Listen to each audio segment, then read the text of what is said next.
आमंत्रित भी किया है कि आपका सुझाव क्या है, हमको आप। संसद के अंदर जबरदस्त हंगामा, संसद के बाहर प्रदर्शन और सियासत के केंद्र में पेपर लीक और धर्मेंद्र प्रधान का इस्तीफा। दिल्ली में इस वक्त 3 मोर्चों पर घमासान छिड़ा है। पहला जंतर मंतर पर कॉकरोच जनता पार्टी का आंदोलन, दूसरा संसद में विपक्ष का सरकार पर हमला और तीसरा बीजेपी का पलटवार। अब इंडिया गठबंधन ने भी अपनी रणनीति तेज कर दी है, तो सरकार विपक्ष पर आंदोलन की आड़ में अपनी राजनीति चमकाने का आरोप लगा रही है। इन तस्वीरों को देखकर साफ है कि पेपर लीक का मुद्दा अब पूरी तरह से राजनीतिक अखाड़े में तब्दील हो चुका है। संसद के मॉनसून सत्र के चौथे दिन आज इंडी गठबंधन के नेताओं ने संसद भवन में बड़ी बैठक की, जिसमें राहुल गांधी, अखिलेश यादव, प्रियंका गांधी, सुप्रिया सुले और टीएमसी समेत कई विपक्षी दलों के वरिष्ठ नेता शामिल हुए। बैठक में तय हुआ कि नीट पेपर लीक, उपद्रवियों पर पुलिस की कार्रवाई और शिक्षा मंत्री धर्मेंद्र प्रधान के इस्तीफे के मुद्दे पर सरकार को लगातार घेरा जाएगा। बैठक के बाद प्रियंका गांधी ने सरकार पर सीधा हमला बोला। उन्होंने कहा कि प्रदर्शनकारी कोई आतंकी नहीं है, फिर उन पर टीयर गैस क्यों चलाई जा रही है।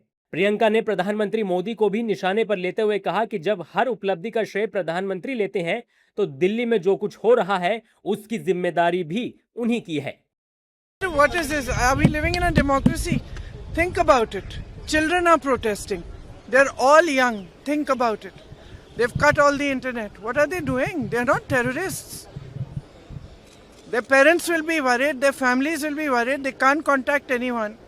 They're putting tear gas on them. They're beating them. What kind of democracy is this? And why aren't you people speaking up? Why aren't you speaking up? Why are you constantly asking me only the questions which the government wants you to ask me? Who's responsible? If Modi ji is responsible for us going to Mars, if Modi ji is responsible for every achievement that every Indian makes, whether it's in the Olympics or in the Asian Games, then Modi ji is responsible for what is happening today. Modi ji is responsible for the fact that our youth feels there's no future.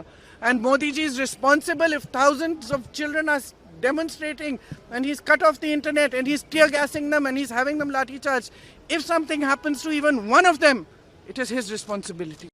उधर TMC सांसद महुआ मोइत्रा ने भी कहा कि जब तक केंद्र शिक्षा मंत्री धर्मेंद्र प्रधान इस्तीफा नहीं दे देते तब तक किसी चर्चा का सवाल ही नहीं उठता।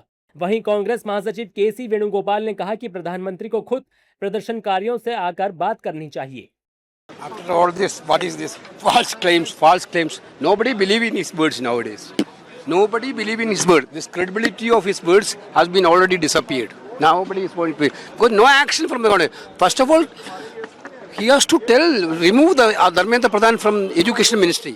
Then he has to talk to the students. हम देख रहे हैं कि आज तीसरे दिन दिल्ली में सारे मेट्रो स्टेशन बंद किया गया है। ये ऐसे सरकार नहीं चला सकते इन लोग। Delhi is under seize. हमारे और अंदर पार्लियामेंट के अंदर और पार्लियामेंट के बाहर एक ही मांग है, धर्मेंद्र प्रधान इस्तीफा दो। सरकार अगर चाहती है कि वो हमारे साथ अंदर कॉम्प्रोमाइज करके बाहर बच्चों के आवाज को चुप कराए, ये कभी नहीं होने वाला है। बाहर जनता की जो आवाज है, अंदर पार्लियामेंट में जनप्रतिनिधि का भी वही मांग है, धर्मेंद्र प्रधान मस्ट रिजाइन। कोई चर्चा नहीं, कोई बात नहीं, पहले रिजाइन फिर कोई बात। विपक्ष के तेवरों पर बीजेपी ने भी तीखा पलटवार किया। बीजेपी सांसद निशिकांत दुबे ने आंदोलन के पीछे विदेशी ताकतों का हाथ होने का आरोप लगाया, तो संसदीय कार्य मंत्री किरेन रिजिजू ने विपक्ष से चर्चा से भागने के बजाय सदन में बहस करने की नसीहत दी। वो सारी ताकतें, सारी विदेशी ताकतें इसको जो है एक विषय बनाना चाहती हैं, वही एक्टिव है और वो संविधान के प्रति उनकी कोई आस्था नहीं है और वो ऐसा माहौल क्रिएट करना चाहते हैं। जैसे राहुल गांधी जी गए थे प्रधानमंत्री आवास, कोई आवास पर जाता है?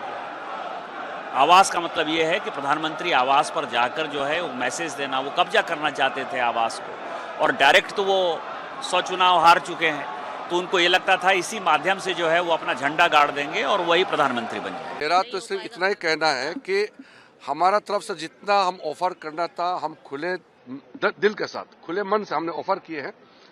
अब कोई बहाना किए बगैर तुरंत नीट एग्जाम पेपर लीक पे हम डिस्कशन शुरू करें, तो अपोजिशन पार्टी डिस्कशन से नहीं भागना चाहिए, मेरा अनुरोध है। यानी एक तरफ विपक्ष धर्मेंद्र प्रधान के इस्तीफे और प्रदर्शनकारियों से माफी मांगने की मांग पर अड़ा है, तो दूसरी तरफ सरकार चर्चा के लिए तैयार होने का दावा कर रही है। संसद के अंदर पक्ष बनाम विपक्ष की लड़ाई और बाहर आंदोलन बनाम प्रशासन की जंग। अब देखना होगा कि सियासी टकराव के इस दौर में समाधान पहले निकलता है या फिर संसद से सड़क तक जारी यह घमासान और तेज होता है। देश दुनिया की हर बड़ी सटीक और भरोसेमंद खबर के लिए अभी विजिट करें हमारी वेबसाइट nowuttarpradesh.com और nownoida.com, क्योंकि यहां सिर्फ सुर्खियां नहीं बल्कि पूरी जानकारी मिलेगी।